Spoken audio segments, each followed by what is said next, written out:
Halo teman-teman Info Fotografi, apa kabarnya? Semoga dalam keadaan sehat selalu. Saya Jacin dan hari ini bersama Mas Erwin Mulyadi ya. Ya, Kita akan membahas ya perbedaan dan persamaan dari kedua kamera flagship dari Fujifilm, yaitu Fujifilm X-H2 dan X-H2S. ya.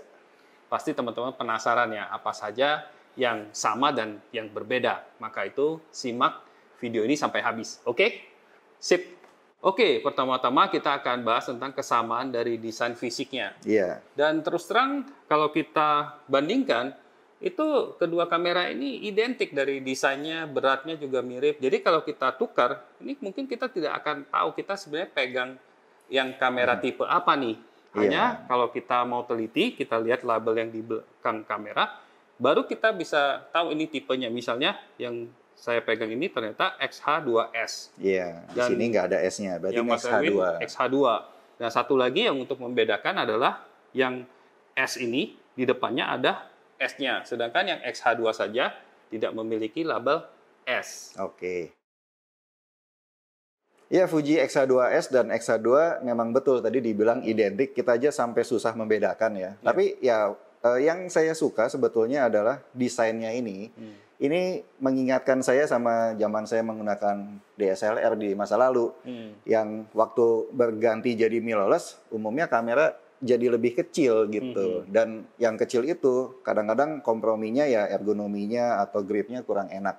Tapi XH2 atau XH2S ini dibuat seukuran DSLR sih. Jadi dilihatnya juga mantep. Memang dia agak besar lah ya. Tapi kalau saya lebih suka karena gripnya juga besar, dipegangnya tuh enak, solid gitu ya. Dan kemudian bukan cuman ukurannya, tapi juga build quality dan desainnya terasa premium ya di sini. Bahannya ini solid semuanya di semua sisi. Kemudian ini juga pasti weather seal. Dan waktu kita amat-amati, misalnya di bagian atas, ini ada yang tidak umum ditemui di masa kini, yaitu adanya top LCD atau LCD tambahan. Sesuatu yang sebenarnya agak lumrah kalau di zaman DSLR ya. Tapi di mirrorless jadi agak langka gitu. Nah, top LCD ini menurut saya tetap kalau ada lebih baik sih. Jadi kita bisa lihat setting dengan cepat tanpa mesti menghidupkan atau melihat LCD utama seperti itu. Dan walaupun dia ada LCD tambahan, tapi tombol-tombolnya tetap disediakan di atas kayak ada ISO, ada WB, ada FN, dan tombol video. Kemudian juga ini tentunya punya dua roda dial dan sebuah joystick di bagian belakang. Dan ya secara fisik banyak kemudahan ya. Misalnya tata letak tombolnya itu emang pas banget. Misalnya untuk telunjuk kita, untuk jempol kita itu pas banget. Iya. Dan yang menarik juga tombol-tombolnya ini sampai ada sekitar 10 yang bisa dikustomisasi juga. Jadi ini untuk teman-teman yang banyak foto ya, banyak jenis-jenis fotografi yang dan bahkan videografi mau lebih cepat untuk mengaturannya sesuai dengan yang dibutuhkan itu bisa enak banget, bisa cepat banget karena bisa dikustomisasi dan profesional tentunya lebih senang lagi nih dengan kemampuan yang seperti ini. Dan kedua kamera juga sudah memiliki built-in stabilization yang up to 7 stop dengan dipadukan dengan lensa, bekerja dengan baik dengan lensa. Ngomong-ngomong, saya juga mau tambahin juga dengan grip yang seperti ini ya, desain dasar ini sangat enak kalau misalnya kita punya lensa tidak kecil-kecil banget juga ya. Misalnya kita cobain dengan lensa telefoto yang 150-600, kita tidak merasa kameranya kekecilan sehingga kita harus ekstra berat gitu loh untuk nahan jari kita masih enak gitu seperti itu. Oke, dan kedua kamera ini juga memiliki optional battery grip ya. Jadi teman-teman yang mungkin suka foto portrait ya atau pengen kamera yang lebih besar lagi untuk mungkin sebagai balancing ya kalau sering pakai lensa-lensa panjang, maka optional battery grip itu akan sangat membantu ya kan.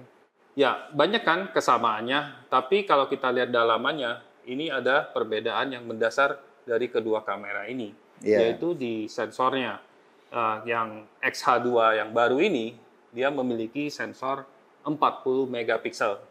juga sama-sama ekstern sensor ya, bukan bayar ya seperti yang digosipkan, tapi dua-duanya adalah tetap menggunakan ekstern khasnya Fujifilm X. Dan kalau yang Fuji X H2S dia lebih sedikit pikselnya, yaitu 26 megapiksel. Karena sensornya berbeda, maka ISO range-nya juga berbeda sedikit ya. Jadi kalau yang XH2 yang baru ini ternyata base ISO-nya itu lebih rendah lagi, 125. Biasanya kalau yang Fujifilm X itu 160 atau 200 ya ISO-nya yang umum. Jadi kemampuan dia turunin ISO ke 125 itu sesuatu yang bagus. Terutama untuk yang mungkin landscaper ya. Atau fotografer yang suka menggunakan lensa-lensa bukan besar sekali. Nah, tentunya kalau foto siang-siang jadi lebih enak kalau misalnya ISO-nya cukup rendah gitu ya. Oke.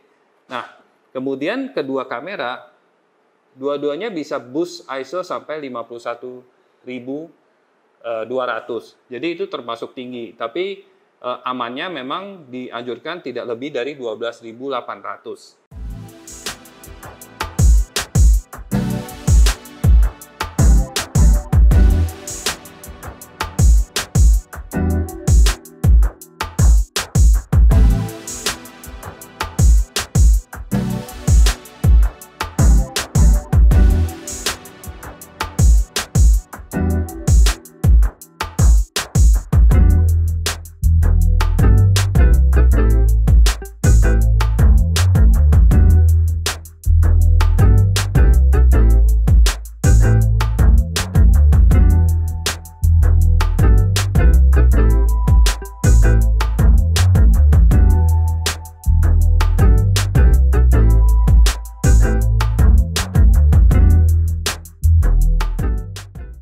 Nah, kemudian kita juga akan bahas tentang kemampuan videonya nih. Karena kita tuh ingin tahu juga apa sih sebenarnya perbedaan utama dari XH2 dan XH2S. Kalau dalam megapikselnya udah ketahuan ini lebih banyak dengan 40 mega. Dan tentunya untuk video ini juga resolusinya lebih tinggi juga, yaitu dia mampu merekam hingga 8K ya atau 8K.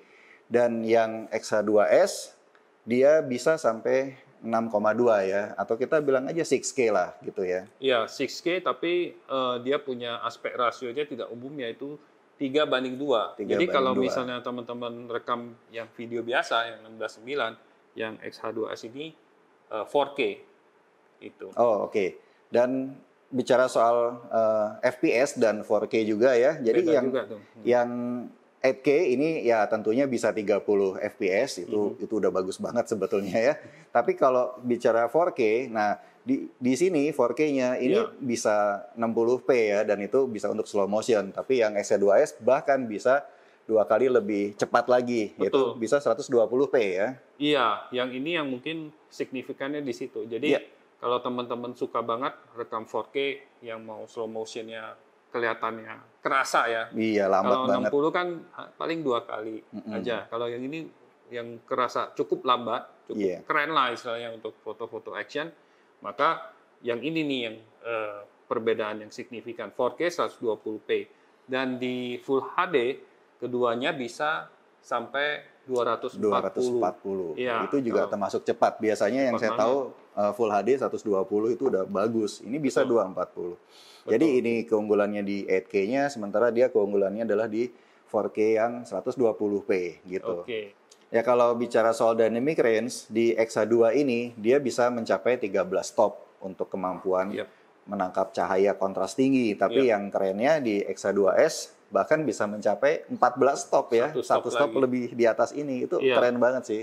Ya. Jadi ya bisa disimpulkan kalau dari spek videonya, memang XH2S ini kalau teman-teman nggak perlu 8K ini lebih bagus, ya kan? Karena dia bisa frame rate yang lebih cepat dan dynamic range yang lebih bagus. Nah, dengan kemampuan video yang tinggi tadi, kita juga ingin paparkan juga tentang durasi rekamannya ya. Jadi kalau 8K itu pertanyaannya bisa merekam berapa lama gitu. Sebetulnya baik XH2 maupun XH2S ini bisa merekam lama untuk video ya. Tapi yang XH2 karena dia 8K, maka dia bisa merekam sampai 160 menit Tapi dengan catatan digunakan di ruangan yang suhunya 25 derajat kurang gitu. lebih. Jadi cukup Kalau suhu. lingkungan tempat kita merekam itu suhunya kurang lebih 40 derajat, nah Iya. masalahnya adalah waktu perekamannya jadi singkat, hanya sekitar 13 menit saja Betul, gitu iya. sebelum dia akan menjadi panas. Iya. Nah, solusinya sebenarnya sudah disediakan yang kita dapat di sini. Waktu kita dapat unit ini juga dapat yang namanya fan. Tapi Iya. fan-nya ini bisa dilepas, bisa di-attach di bagian belakang kamera dengan ada 2 baut di sini. Betul. Dan ini bisa dipakai baik di X2 maupun di X2S gitu. Ya, dengan pemasangan external fan ini Ya, jadi semacam magic nih. Jadi kameranya tidak gampang panas. Jadi kita Iya. bisa rekam video lebih lama. Contohnya yang 8K 30p ini dari 13 menit jadi bisa 60 menit kalau di kondisi yang cukup panas 40 derajat. ya. Dan kalau misalnya yang di kondisi sejuk yang tadinya 160 menit itu bisa jadi lebih panjang lagi jadi 240 menit. Mantap Jadi, ya. wah, Itu 8K loh padahal lama, ya. iya lama sekali. Iya. Begitu. Dan kalau misalnya yang X-H2S, ini kan kamera tidak bisa rekam 8K ya. Jadi lebih aman lagi karena Lebih 8K aman, itu ya. kan wah bisa generate heat yang lebih cepat dan lebih tinggi. Nah, jadi kalau yang 4K ya kalau kita rekam 60p misalnya itu di suhu yang biasa untuk kamera ini kita nggak perlu khawatir dia 240 menit itu cukup lah untuk teman-teman yang Bikin rekam konten, berbagai ya. jenis video ya itu Iya. udah lama banget sebenarnya. Dan kalau di yang 4K yang 60p misalnya, nah dia mulai jadi agak sedikit terbatas nih. Soalnya kalau di tempat yang panas misalnya, dia bisa terbatas ke 20 menit. Tapi kalau kita pakai external fan, itu bisa prolong lebih lama, yaitu 50 menit sebelum dia overheat. Iya, memang karena XH2 dan XH2S itu dengan kode H ini artinya hybrid ya, yang artinya juga selain untuk foto dia memang didesain untuk video. Ya, fitur-fitur videonya udah kita bahas kelas atas ya, bisa 8K atau 4K yang cepat. Iya. Tapi ya nantinya juga akan menjadi sayang kalau misalnya video itu mengalami rolling shutter yang membuat kesannya jello. Nah, Iya. jadi untuk melihat kemampuan dua-duanya ini, kita juga harus sampaikan juga nih bahwa kedua kamera sebenarnya sudah punya durasi rolling shutter yang singkat. Tapi memang karena dia awalnya adalah sensor 40 megapiksel, ya tidak bisa sesingkat yang X2S ya. Betul. Apalagi X2S itu kan S-nya juga mengindikasikan speed ya. Iya. Sensornya lebih cepat dia ya. Lebih cepat ya karena stack sensor. Jadi rolling shutternya kalau bisa dibilang yang X-H2S ini hampir ya tidak perlu dikhawatirkan Tidak sama sekali dikhawatirkan. ya. Jadi Kalau waktu kita begini-begini Betul. misal, itu garisnya akan tetap lurus ya. iya. Atau kita misalnya rekam mungkin kita diam tapi ada subjek Kendaraan yang yang bergerak lewat, cepat misalnya iya. mungkin kereta api gitu Iya. ya. Set gitu Mengalami biasanya. distorsi, skew. Biasanya kan bakal kayak miring-miring gitu kan kalau di video yang rolling shutternya parah ya. Dari menurut datanya nih Mas Erwin, Fuji X-H2S ini dengan didukung oleh kecepatan rate yang cepat banget nih, dia bisa mencapai 1/151 detik. Oh iya, Top itu cepat speed-nya. sekali. Sangat cepat. Nah, sedangkan yang X-H2 itu 1/33 ya. Nah, jadi 1/33 itu sebenarnya kalau dibandingkan dengan sensor-sensor yang non-stack itu udah termasuk lumayan. Jadi kalau kamera ini kita pakai buat video, rolling shutternya juga kita sudah tes juga kan, nggak terlalu banyak perbedaan. Hanya mungkin subjek yang bergerak super cepat ya, yang nanti kita bisa melihat perbedaan antara kedua kamera ini. Dia rolling shutternya memang tidak secepat yang X2S, tapi 1/33 bisa variasi sampai 1/88 detik juga. Jadi Betul. cukup cepat juga gitu. Dan untuk Iya, yang tergantung namanya mode sensor per- CMOS memang kita tidak bisa hindari ya, yang namanya scanning ini, rolling shutter ini memang pasti terjadi. Tapi semakin singkat itu semakin baik gitu. Dari kedua kamera ini, X-H2 ini yang termasuk yang baru banget. Lebih ya, baru. Lebih baru ya. Nah, jadi dia memiliki beberapa fitur yang spesial yang Oh. tidak dimiliki oleh X-H2S. X2S tidak ada ya. Iya tuh. Nah, yang pertama adalah dia memiliki kemampuan electronic shutter yang kecepatannya lebih tinggi nih. Ya, saya juga nggak ngerti kenapa bisa begitu ya. Tapi perbandingannya menurut data adalah kalau yang X-H2 ini dia bisa sampai 1/180.000 Wah, Dibanding dengan yang XH2S ini nggak jelek juga, seper 32.000. 32.000. Ya, termasuk ini standar lah, across the board ya, kamera-kamera lain yang flagship, tapi ini 180.000. Iya. Jadi ya memang mungkin teman-teman bertanya-tanya kan, misalnya untuk apa sih electronic shutter yang bisa secepat itu, pertama kan. Kedua, untuk praktikalnya untuk apa? Jadi kalau yang praktikalnya saya tahu mungkin saat teman-teman suka pakai lensa yang bukan sangat besar, misalnya f1, kan Fuji punya f1 kan. Kemudian ini yang baru juga nih, yang diumumkan bersama X-H2 yaitu 56 mm f1,2, dan teman-teman foto mengarah ke cahaya yang kuat sekali seperti matahari, terus mungkin pengen bikin siluet. Nah, tentunya di kondisi yang seperti itu, ya ini sangat membantu sekali. Kadang-kadang seperti 32.000 kita belum dapat siluet yang masih terang benderang dan mungkin overexpose di situ. Jadi mungkin keadaan-keadaan yang ekstrim seperti itu. Padahal seper 32.000 itu sudah 2 stop di atas shutter mechanical tertinggi yang seper 8.000 ya. Dia bisa 16.000, 32.000, belum tentu cukup. Maka kalau butuh yang lebih cepat lagi, yang ini bisa nih dengan seper 180.000 detik. Wow. Betul. Dan mungkin ini juga menunjukkan kinerja bagaimana si sensor itu membaca itu ya. Betul, itu menunjukkan sensornya mampu baca tulis dengan sangat-sangat cepat. Luar biasa sekali. Walaupun dia bukan stack sensor ya. Iya, itu kemampuan dari prosesornya atau bagaimana, mungkin ada rahasia dapur dari Fujifilmnya.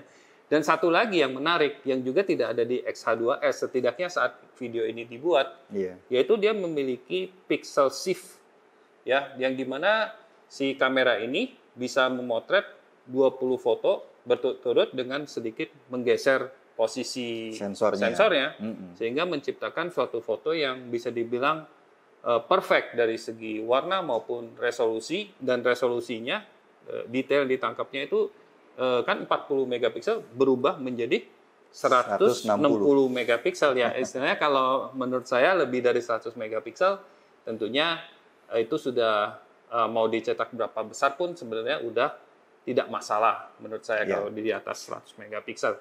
Dan tentunya ada limitasinya ya, tentunya biasanya harus di tripod, dan kemudian kita harus dia bentuknya digabungkan secara bentuknya nanti jadi RAW, dan kemudian kita harus proses dulu di software ya untuk melihat kualitas gambarnya. Tapi itu sesuatu yang nice to have karena dia udah punya built-in stabilization kan. Kenapa teknologi itu tidak digunakan? Dan kalau kita lihat di brand-brand lain, banyak juga tipe kamera yang sudah memanfaatkan teknologi pixel shift ini. Iya, dan yang saya suka dia langsung di-combine di kamera ya. Kita nggak usah lakukan di komputer. Hanya saja hasil akhirnya adalah RAW dia. Jadi kita harus editing RAW-nya aja. Gitu. Betul, kita bisa buka atau proses di Adobe Lightroom atau Capture One. Ya. Terakhir, ini mungkin yang pasti ditunggu-tunggu ya. Jadi perbedaan harganya berapa nih? Ya kan, apakah sama atau gimana? Nah, ternyata kedua kamera ini memiliki harga yang berbeda dan terpautnya lumayan juga sih menurut saya. Mana yang lebih mahal, mana yang lebih murah? Iya, yang terbaru belum tentu lebih mahal. Nah, jadi yang X-H2 ini dibanderol ya mungkin sekitar 33 juta di Indonesia. Kalau di luar negeri ya mungkin sekitar 2.000 US dollar, tapi karena ada pajak dan sebagainya, perkiraan saya sekitar 33 juta. Iya. Tapi tentunya video ini dibuat sebelum launching. Jadi mungkin pasti akan ada sedikit perbedaan, kalau ada ya mungkin 33 sampai 35 juta. Ya, kita estimasi aja estimasi aja ini. Yang pasti harga dolar itu jangan dijadikan patokan banget karena itu belum melibatkan pajak di setiap negara ya. Ya, dan perubahan cost yang bisa jadi berubah-ubah ya, bisa jadi lebih mahal atau bisa jadi lebih murah. Jadi kalau ini sekitar 33 juta, maka X-H2S kalau ini sudah dijual udah beberapa bulan yang lalu karena sudah rilis ya. Sudah rilis. Dan ini harganya tepat di 40 juta. Atau kalau di toko-toko biasanya 39.999. Ya, jadi anggaplah 4 juta. Jadi selisihnya kurang lebih mencapai 500 US ya. Ya, jadi ini dengan harga yang berbeda begini, teman-teman pasti akan bingung juga ya, mau beli yang mana nih? Yang X-H2S atau X-H2? Yang pasti dua kamera ini sama-sama bagus, tapi memiliki spesialisasi sendiri-sendiri nih. Nah, menurut Mas Erwin bagaimana nih? Ya, XH2 karena sudah dipaparkan tadi dengan segala kelebihannya dan harganya yang lebih terjangkau ya dibanding XH2S. Saya lihat ini adalah kamera yang menjadi general purpose kamera ya, sebuah kamera hybrid yang siap untuk dipakai untuk mengambil foto ataupun video dan khususnya bagi yang membutuhkan resolusi sangat tinggi baik di foto maupun video. APS-C dengan 40 megapiksel dan bisa 8K itu memang sebuah headline banget ya gitu. Walaupun selain spek itu tadi, hal-hal lainnya semuanya juga bagus, autofokusnya juga keren, stabilisasinya keren, kinerja tinggi lah gitu. Kalau saya pikir XH2S ini lebih cenderung cocok untuk teman-teman yang lebih ke video, ya terutama untuk video-video yang action oriented.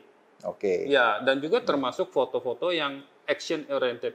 Itu bukan berarti bahwa yang XH2 ini tidak bisa untuk action fotografi. Seperti Mas Erwin sudah jelasin bahwa ini udah sistem autofokusnya juga sama-sama mumpuni, semuanya fisiknya, kecepatan foto betulnya juga cukup. Tapi kalau misalnya teman-teman memang specialize di foto video yang perlu action, ya, perlu slow motion, yang luar biasa dan tidak terlalu membutuhkan seperti 8K ataupun resolusi foto yang sampai 40 bahkan 160 megapiksel. Nah, ini adalah pilihan yang lebih baik. Oke, demikian apa yang kita bisa sharing tentang perbedaan dan kesamaan dari kedua kamera flagship dari Fujifilm ini, X-H2 dan X-H2S. Mudah-mudahan bisa membantu teman-teman yang sedang mengincar dan masih bingung ya tentang kedua kamera ini mau pilih yang mana. Dan sampai jumpa lagi di video berikutnya. Oke, bye-bye.